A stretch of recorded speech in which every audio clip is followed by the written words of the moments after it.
Hello, Papa Chi po to. Ngayon po, papakita ko po sa inyo yung mga hugis no, na propagate natin. So, last time, March 9, no, nagtanim ako sa cup. Ito yung mga ibang kasama niya. No? At last week, niripat ko na sila no, sa medyo mas malaki.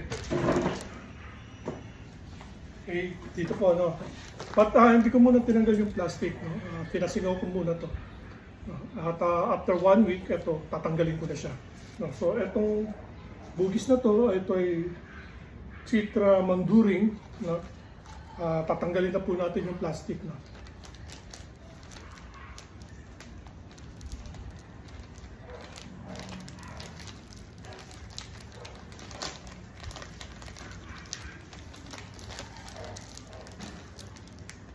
Yan na po siya. No?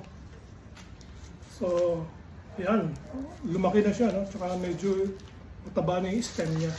Okay, so pwede na natin to pwede na natin tanggal yung plastic at lalagay muna natin dito sa shaded area. Mga 1 week pa bago natin ilagay sa pulsan, no? Okay, so ito yung Citra manduring. Okay.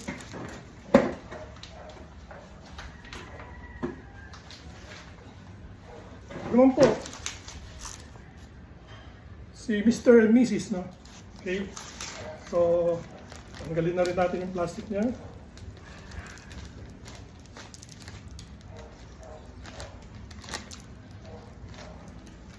Yan. Okay, so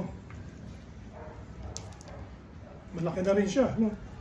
Laki na ng kanyang dahon and marami na rin siya stem. Okay. So, pwede na natin tanggalin talaga totally yung plastic para lumago na siya. No?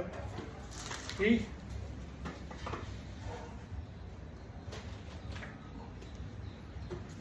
And this one is Mahara. No? Mahara Magic Red. Okay.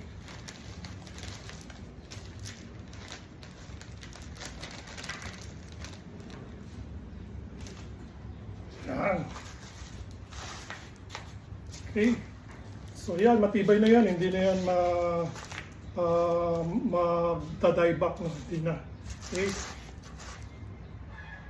So, update ka kayo no? Pag naglaki na siya at umpisa natin lagyan ng fertilizer para lumaki kagad and then magka-bulaklak na siya. Okay. So,